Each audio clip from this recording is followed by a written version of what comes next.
नमस्कार, आप सुन रहे हैं एशियाविल हिंदी का ये डेली पॉडकास्ट। मैं हूं अनीता और मैं आपको बताऊंगी कोरोना वायरस पर भारत समेत पूरी दुनिया का अपडेट और साथ ही मजदूरों से जुड़ी बड़ी खबर। लॉकडाउन की वजह से देश के अलग अलग हिस्सों में फंसे हुए लाखों मजदूरों को घर लाने का काम शुरू हो गया है। केंद्रीय गृह मंत्रालय की इजाजत मिलने के बाद अलग अलग सरकारें अपने राज्यों के मजदूरों को वापस लाने में जुट गई हैं। इस बीच लॉकडाउन में फंसे 1200 मजदूरों को तेलंगाना से झारखंड लाने के लिए भारतीय रेलवे ने आज सुबह विशेष ट्रेन चलाई। ये ट्रेन तेलंगाना से चलकर झारखंड के हटिया तक जाएगी। सामान्य स्थिति में जहां एक डब्बे में 72 यात्री सफर कर सकते हैं, तो वहीं इस ट्रेन के एक डब्बे में केवल 54 यात्रियों को बैठाया गया है। 24 कोच की ये ट्रेन आज रात करीब 11 बजे हटिया पहुंच जाएगी। रेल मंत्रालय ने बताया कि तेलंगाना सरकार की अपील और रेल मंत्रालय के निर्देशों के बाद ये स्पेशल ट्रेन चलाई गई। इसके लिए सभी तरह की जरूरी सावधानियां बरती गई, जैसे यात्रियों की पहले स्क्रीनिंग की गई, स्टेशन और ट्रेन पर भी सोशल डिस्टेंसिंग का ध्यान रखा गया। इस तरह की ये पहली स्पेशल ट्रेन है और आगे इसी तरह की ट्रेन चलाने की योजना रेल मंत्रालय के निर्देशों के आधार पर ही बनाई जाएगी। साथ ही जहां से ट्रेन निकलेगी और जहां पहुंचेगी उन राज्यों की अपील पर भी ये निर्भर करेगा। बता दें कि इससे पहले राजस्थान, बिहार, महाराष्ट्र समेत करीब 7 राज्य सरकारों ने केंद्र से अपील की थी कि मजदूरों को वापस लाने के लिए स्पेशल ट्रेन की व्यवस्था की जाए। हालांकि इस पर अभी तक केंद्र का कोई आधिकारिक बयान नहीं आया है। बुधवार को ही केंद्र सरकार ने दूसरे राज्यों में फंसे मजदूरों, छात्रों और श्रद्धालुओं को घर भेजने संबंधी अहम फैसला लिया था। सरकार ने राज्यों से कहा था कि फंसे हुए लोगों को बसों के जरिए उनके गंतव्य स्थान तक भेजे जाने की व्यवस्था की जाए। आज अंतर्राष्ट्रीय मजदूर दिवस है। दुनिया भर में कोरोना वायरस के बढ़ते खतरों के बाद पैदा हुए हालात की सबसे ज्यादा मार इसी तबके पर पड़ी है। बुधवार को आईएलओ ने जो आकलन पेश किया, उसके मुताबिक दुनिया के 150 करोड़ लोगों का रोजगार संकट में पड़ गया है। ऐसे में मार्क्सवादी कम्युनिस्ट पार्टी के महासचिव सीताराम येचुरी ने कहा कि आज पूरी दुनिया में मेहनतकश जनता के ऊपर कठोर हमले हो रहे हैं। लाखों करोड़ों की तादाद में लोगों की छटनी हो रही है, तनख्वाह काटी जा रही है, लोग बेरोजगार हो रहे हैं। वहीं हमारे देश के बड़े बड़े अमीर, दुनिया के 10 सबसे अमीर अरबपतियों की कमाई 308 अरब डॉलर ज्यादा हुई है इसी लॉकडाउन के दौरान। येचुरी ने कहा कि आज करोड़ों लोगों के हाथों में कोई पैसा नहीं है। दिहाड़ी मजदूरों के पास आज कोई आमदनी नहीं है। हर व्यक्ति जो इनकम टैक्स नहीं भरता है, उनको हर व्यक्ति को हर महीना 7500 रुपए देना चाहिए। उन्होंने सरकार पर आरोप लगाते हुए कहा कि आज कई लोग भूखे हैं। केंद्रीय भंडार में 7.5 करोड़ टन अनाज सड़ रहा है, लेकिन सरकार ये भूखे लोगों को नहीं दे रही है। सीपीआईएम महासचिव ने कहा कि विदेशों में फंसे लोगों को हवाई जहाज दिया था, तो देश के मजदूरों के लिए रेलगाड़ी तो दीजिए। साथ ही राज्य सरकारों को वित्तीय मदद पहुंचाने की भी बात उन्होंने कही। उन्होंने पूछा कि कोरोना से लड़ने के लिए केरल ने जो काम किया है, क्या वैसी व्यवस्था पूरे देश में नहीं हो सकती? उन्होंने देश की स्वास्थ्य व्यवस्था पर भी सवाल उठाया और कहा कि भारत में स्वास्थ्य व्यवस्था को सुधारने का काम हो सकता था। डॉक्टरों के लिए, अस्पतालों के लिए व्यवस्था दुरुस्त करनी चाहिए थी। निजी व्यवस्थाओं में भी सरकार को हस्तक्षेप करना चाहिए था। हमारे यहाँ पीपीई की कमी है। हमारे डॉक्टर बिना सुरक्षा उपकरण के काम कर रहे हैं, जिसके चलते वो कोरोना के शिकार हो रहे हैं। अगर उनकी जान जाएगी तो हमको, आपको कौन बचाएगा? सरकार को इस ओर ध्यान देना चाहिए था। 3 मई को देशव्यापी लॉकडाउन की अवधि खत्म हो रही है और इसके बाद सरकार क्या फैसला करेगी, इस पर अभी चर्चा चल रही है। लेकिन संकेत यही मिल रहे हैं कि 3 मई के बाद भी रेड जोन इलाकों में छूट नहीं मिलेगी।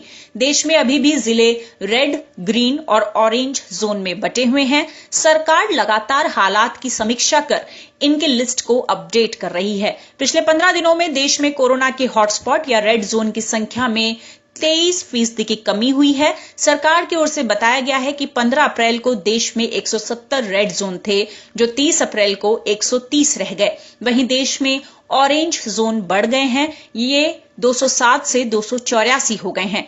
वहीं ग्रीन जोन की संख्या 356 से 319 हो गई है। दिल्ली, मुंबई, कोलकाता, चेन्नई, बेंगलुरु और हैदराबाद जैसे मेट्रो सिटी रेड जोन में है।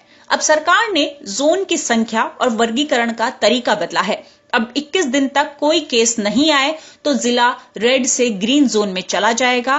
पहले ये अवधि 28 दिन की थी। गृह मंत्रालय की नई गाइडलाइंस इसी हिसाब से आएगी। बता दें कि महाराष्ट्र के 14, दिल्ली के 11, तमिलनाडु के 12, उत्तर प्रदेश के 19, पश्चिम बंगाल के 10, गुजरात के 9, मध्य प्रदेश के 9, राजस्थान के 8 जिले रेड जोन में शामिल हैं। केंद्रीय स्वास्थ्य मंत्रालय ने सभी राज्यों और केंद्र शासित प्रदेशों के प्रमुख सचिवों को पत्र लिखा है।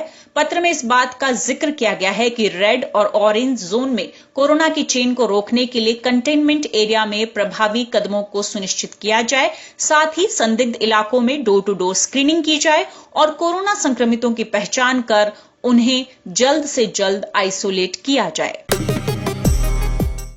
भारत में कोरोना वायरस का संक्रमण लगातार बढ़ता ही जा रहा है। देश में जारी लॉकडाउन के बावजूद संक्रमितों का आंकड़ा 35,000 को पार कर गया है। स्वास्थ्य मंत्रालय की ओर से जारी ताजा आंकड़ों के मुताबिक भारत में कोरोना वायरस संक्रमितों की संख्या 35,043 हो गई है। वहीं पिछले 24 घंटों में कोरोना के 1993 नए मामले सामने आए और 73 लोगों की मौत हुई। खतरनाक कोरोना वायरस से देश भर में अब तक 1147 लोग अपनी जान गंवा चुके हैं। सबसे ज्यादा 459 लोगों की मौत महाराष्ट्र में हुई है। महाराष्ट्र के अलावा गुजरात में 214 और मध्य प्रदेश में 137 लोगों की कोरोना के चलते मौत हो चुकी है। हालांकि राहत की बात यह है कि 8,889 मरीज इस बीमारी को हराने में कामयाब भी हुए हैं। सबसे ज्यादा 1773 लोग महाराष्ट्र में कोरोना वायरस को हराने में कामयाब हुए, लेकिन महाराष्ट्र में ही अब तक इस वायरस के देश भर में सबसे ज्यादा यानी कि 10,498 मामले सामने आ चुके हैं। महाराष्ट्र के बाद गुजरात में 4,395 मामले सामने आए तो मध्य प्रदेश में 2660 लोग अब भी कोरोना की चपेट में हैं। वहीं राजधानी दिल्ली में अब तक 3515 कोरोना संक्रमण के मामले सामने आ चुके हैं। तमिलनाडु में अब तक 2323 मामले सामने आ चुके हैं तो राजस्थान में अब तक 2584 कोरोना के मामले हो चुके हैं। वहीं उत्तर प्रदेश में अब तक 2230 और बिहार में 418 कोरोना वायरस मामले सामने आ चुके हैं। आंध्र प्रदेश में भी कुल मरीजों की संख्या 1463 हो गई है। कोरोना वायरस का कहर पूरी दुनिया में बढ़ता ही जा रहा है। इस वायरस की चपेट में आम लोगों के साथ साथ कई नामचीन लोग भी आ चुके हैं। दुनिया के कई मुल्कों में कहर बरपाने वाला ये वायरस अब तक 33 लाख से ज्यादा लोगों को अपनी चपेट में ले चुका है और 2,33,000 से ज्यादा लोगों की जान ले चुका है। सबसे ज्यादा मौतें अमेरिका में हुई है। यहां ये आंकड़ा 63,763 है। वहीं दूसरे नंबर पर इटली है जहां 27,967 लोगों की मौत हुई है, जबकि ब्रिटेन तीसरे नंबर पर पहुंच गया है। ब्रिटेन में अब तक 26,771 लोगों की मौत हो चुकी है। हालांकि थोड़ी राहत की खबर यह है कि जॉन्स हॉपकिंस यूनिवर्सिटी के मुताबिक दुनिया भर में 10 लाख लोग कोरोना वायरस के संक्रमण से ठीक भी हुए हैं। बता दें, अमेरिका में कोरोना के मामले 10,59,000 को पार कर गए हैं। संक्रमण के मामलों को देखें तो स्पेन दूसरे नंबर पर है। यहां 2,13,000 लोग कोरोना पॉजिटिव पाए जा चुके हैं। स्पेन में 24,000 लोगों की कोरोना से मौत हो चुकी है।